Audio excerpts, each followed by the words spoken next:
Welcome to Borneo.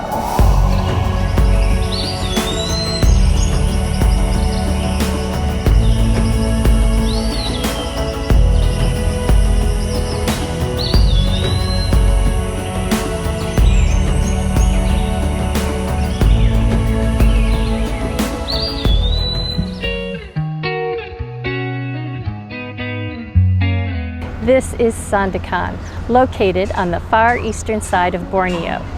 Sandakan was once the capital of the state of Sabah here in Malaysia. The main reason I came to this side of Borneo was to travel up the Kinabantangan River, explore the rainforest jungle, and with any luck, get to see some wild orangutans. But first, I'm going to explore the city of Sandakan. Sandakan has seen a lot of ups and downs over the years. In the late 1800s, it became an important trade center. Then, during World War II, it became part of the Japanese-occupied area. Then, the city was completely destroyed by Allied bombing, starting in 1944. While Sandakan is not as developed as other cities I have visited in Malaysia, it has a nice laid-back feel and is worth taking the time to explore. Don't miss the Little Hong Kong Alley. It has some wonderful street art. I am so excited because today I'm going to be starting a 4-day, 3-night rainforest jungle tour here in Borneo. But first, I'm going to be making a stop at the Sepilok Orangutan Rehabilitation Center. Established in 1964, this is the first rehabilitation center to rescue baby orangutans, and it covers over 10,000 acres. Upon arriving at the Sepilok Rehabilitation Center, I first made my way to the outdoor nursery, where I was able to watch baby orangutans feeding and being mentored by the adults.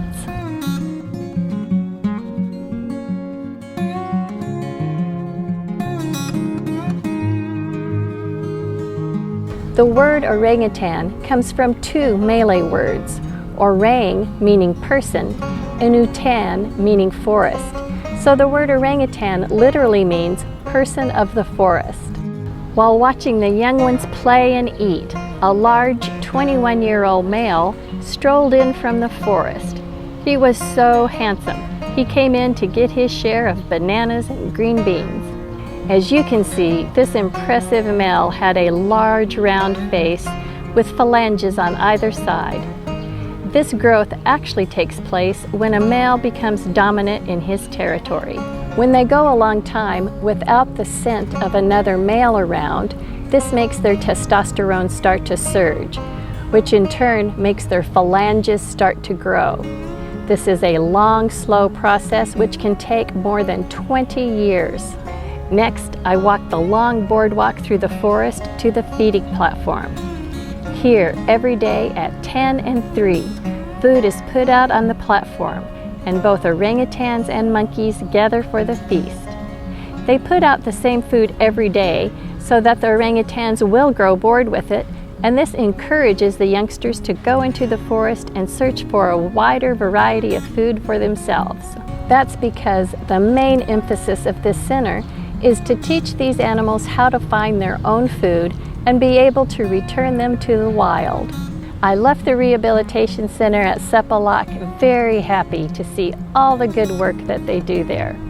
But I was also a little concerned that this might be the only time I get to see some orangutans. There was no guarantee that I would see a wild orangutan on the rest of the tour. The next part of my journey took me to the Kinabantangan River, where I was to spend 3 nights at the Sukau River Eco Lodge. I was not expecting to be staying at such a stunning and luxurious place. The only way to reach the lodge is by the river, and the lodge is built around this long wooden boardwalk that winds its way around the forest. 3 meals a day were served in the dining area that sits on the river's edge. And there were even 2 swimming pools on this large property. My favorite part, though, was the long wooden walkway that extended well past the lodge back into the forest.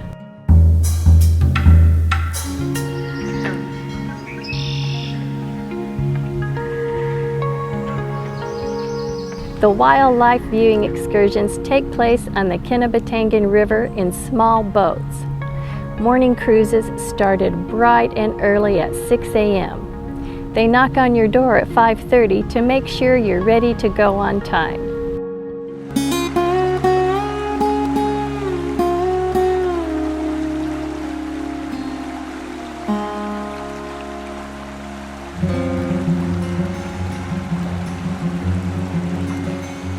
There were also daily afternoon cruises that lasted from 4 p.m. till just after sunset.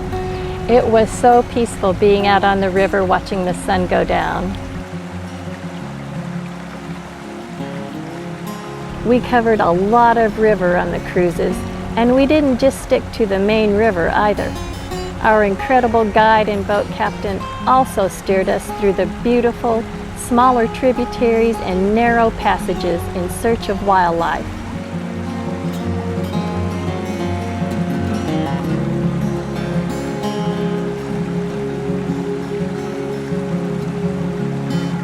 Our guide had eagle eyes. He spotted so many things I never would have seen. On my very first river cruise, it became apparent that I was going to get to see a lot of proboscis monkeys.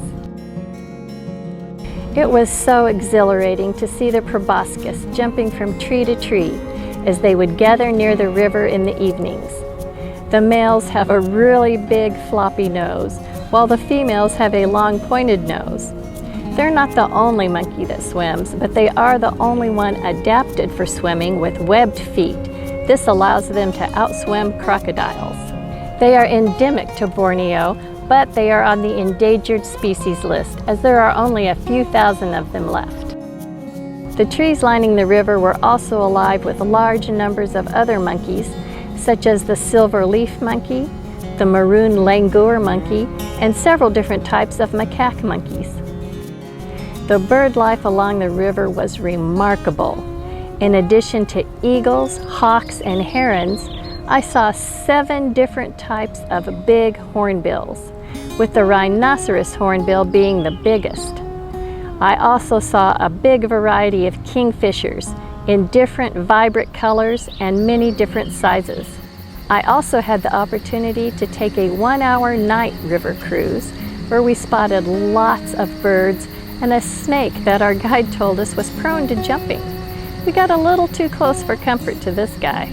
I had the middle of the days to myself, and rather than spend them at the poolside, I chose to spend them walking on the boardwalk going out into the rainforest behind the lodge.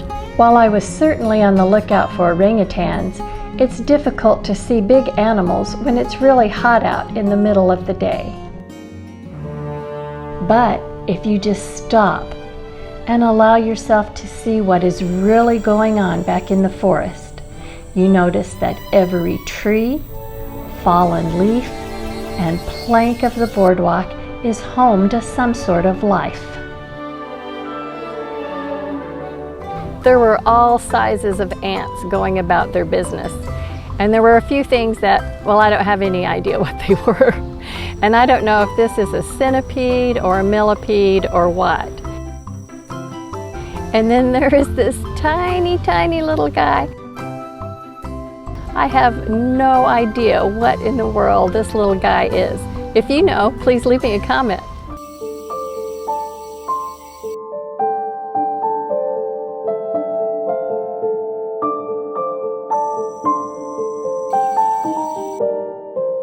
As I was enjoying the tiny world down by my feet, I heard a rustle in the trees and something was jumping. As I moved a little closer to get a better view, I saw a big branch bending down, and then there it was, a wild orangutan within 30 feet of me. There were actually 3 of them. 2 kept their distance, but the adolescent came really close and spent several minutes watching me, watching him. He was swinging from the branches, and then he was hanging upside down from the vines, and then he went down to the forest floor and started rolling around in the leaves. He was not at all concerned about my presence in the least bit. He just went on about with his playtime and let me watch. Whenever there is an orangutan around, There are also long-tailed macaques present, and we were told that if we were not in a large group, that we needed to leave the area once the macaque troop moved in. The males can be very large and have really long, sharp teeth, and they're very aggressive. They're known as the jungle mafia, and I found myself starting to get surrounded by this troop, and I did not like where it was going at all. I slowly started to walk away. This was the true highlight of this tour for me. I have always been so fascinated by all of the great apes. I got to see the mountain gorillas in Uganda a few years ago. Now I've seen the orangutans, so next on the list are chimpanzees and bonobos. On my very last river cruise, the guide informed me that there was a sighting earlier of the Bornean pygmy elephant, but they were quite far away, so we had to go full speed in the boat to try to reach them before sunset. Racing down the river was awesome, but unfortunately we never spotted the pygmy elephant. They are difficult to spot in the forest as they only stand about 8 feet tall, and there are really only about 300 of them left in the wild.